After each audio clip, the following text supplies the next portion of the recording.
చేతికి మట్టి అంటకుండా పని పూర్తి చేయాలని డైలాగ్ ను చాలా సినిమాల్లో వినే ఉంటాం. అంటే తప్పు చేసినా తప్పించుకోమని చెప్పడం అన్నమాట.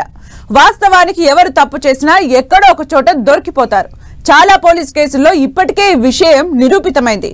తప్పు చేసిన వారు పోలీసులైనా తప్పించుకోలేరని ఏపీలోని 3 ఐపీఎస్ ఆఫీసర్ల సస్పెన్షన్ వ్యవహారంతో బయటపడిందా?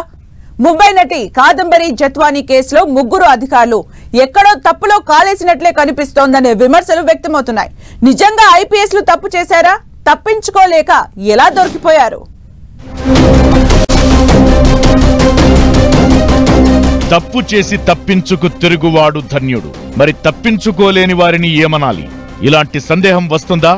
వస్తే మీరు ఏపీలో హాట్ టాపిక్ అయిన ముంబై నటి జత్వానీ కేసు గురించి తెలుసుకోవాలి. 3 ఐపీఎస్ అధికారుల సస్పెన్షన్ కు దారితీసిన ఈ కేసు విస్తృత చర్చకు దారితీస్తోంది. ఎంత కరుడుగట్టిన నేరస్తుడైనా ఎక్కడో చిన్న తప్పు చేస్తారనే పోలీసు నీతిని పాటించారేమో. 3 ఐపీఎస్లు కూడా వెనక ముందు ఆలోచించకుండా ఆవేశపడి అడ్డంగా బుక్కైపోయారా అనే చర్చ జరుగుతోంది. వైసీపీ నేత కుక్కల విద్యాసాగర్ కేసులో పోలీసులకు చిక్కిన ఆధారాలు 3 ఐపీఎస్ అధికారులు తప్పు చేశారనే బలమైన సాక్ష్యాలుగా చెబుతున్నారు. దీంతో ఆ 3 చర్యలకు డీజీపీ నివేదిక ఇచ్చిన వెంటనే ప్రభుత్వం ఆగమేఘాలపై సస్పెన్షన్ వేటు వేసింది. నిజానికి ఏపీలో కొందరు ఐపీఎస్లపై వేటు చంద్రబాబు ప్రభుత్వం టార్గెట్ గా ప్రచారముంది. కానీ ఏ తప్పు చేయకుండా ఎవరిపై చర్యలు తీసుకుంటారు? అందుకే అధికారుల తప్పులపై ఆధారాలు లభించే వరకు వేచి చూస్తున్నారని అంటున్నారు. తగిన సాక్ష్యాధారాలు లభించగానే చర్యలు తీసుకుంటున్నట్లు 3 ఐపీఎస్ అధికారుల సస్పెన్షన్ ద్వారా స్పష్టమవుతోందని అంటున్నారు.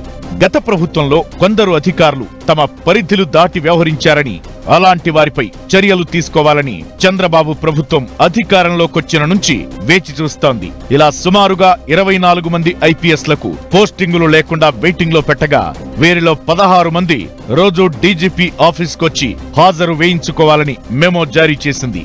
అంటే ఈ 16 మందిపై ప్రభుత్వం గుర్రుగా ఉన్నట్లేనని చెబుతున్నారు.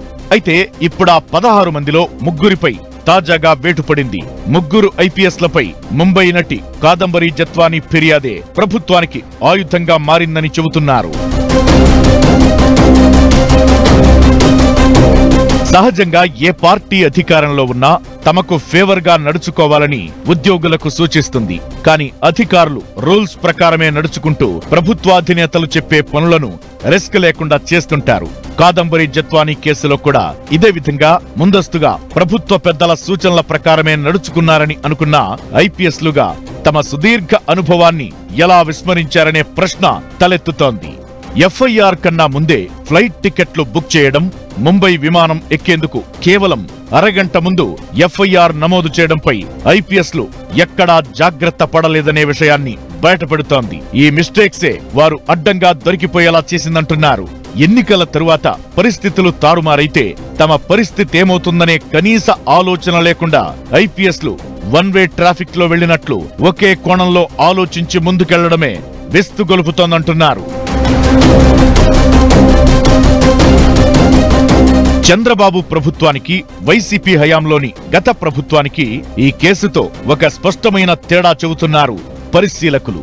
వైసీపీ ప్రభుత్వంలో అంతకు ముందు ప్రభుత్వం తీసుకున్న పలు నిర్ణయాలపై సమీక్షకు ప్రయత్నించారు. చంద్రబాబుతో సహా టీడీపీలోని కీలక నేతలపై కేసులు నమోదు చేసి జైలుకు పంపించారు. కానీ ఆయా కేసుల్లో అరెస్టైన నేతలు తప్పు చేసినట్లుగా ఆధారాలు చూపించలేకపోయారనే ప్రచారముంది. చంద్రబాబు కేసులో తగిన ఆధారాలు సేకరించకుండానే అరెస్టు చేశారనే విమర్శలు ఉన్నాయి. ఇక అచ్చెన్నాయుడిని అరెస్టు చేశాక సాక్ష్యాలు లేవని ఏకంగా కోర్టుకి నివేదించినట్లు గుర్తు చేస్తున్నారు. కానీ ఇప్పుడు ప్రభుత్వం ఒక పథకం ప్రకారం ముందుకెళ్తోందని అనిపిస్తోంది. అధికారులపైన, నేతలపైన కేసులు నమోదు చేసినా, సస్పెన్షన్ వంటి చర్యలు తీసుకున్నా వారు ఎక్కడా ప్రశ్నించలేని పరిస్థితిని తీసుకొస్తోంది.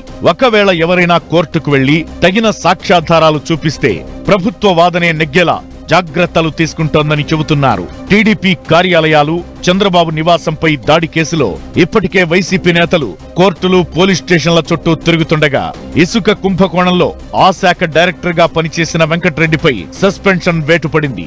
ఇక ఆయనపై ఏసీబీ కేసు నమోదు చేయగా అరెస్టు భయంతో వెంకట్రెడ్డి విదేశాలకు వెళ్లిపోయారంటున్నారు. ఇదే విధంగా బేవరేజెస్ కార్పొరేషన్ మాజీ ఎండీ వాసుదేవరెడ్డి కూడా అరెస్టు ముప్పును ఎదుర్కొంటున్నారు. లిక్కర్ కేసులో ఆయన చుట్టూ ఉచ్చు బిగించిన ప్రభుత్వం ఈ కేసులో వైసీపీ ముఖ్య నేతల పాత్రపై కూపీ లాగుతోంది. ఇలా కూటమి ప్రభుత్వం టార్గెట్ తో గత ప్రభుత్వంలో కీలకంగా వ్యవహరించిన అధికారులు దోషులవుతుంటే సూత్రధారులైన వైసీపీ నేతలు కూడా త్వరలో అరెస్ట్ అయ్యే అవకాశాలు ఉన్నాయంటున్నారు. దీంతో ఏపీ రాజకీయం ఇప్పట్లో చల్లారే పరిస్థితి కనిపించడం లేదంటున్నారు.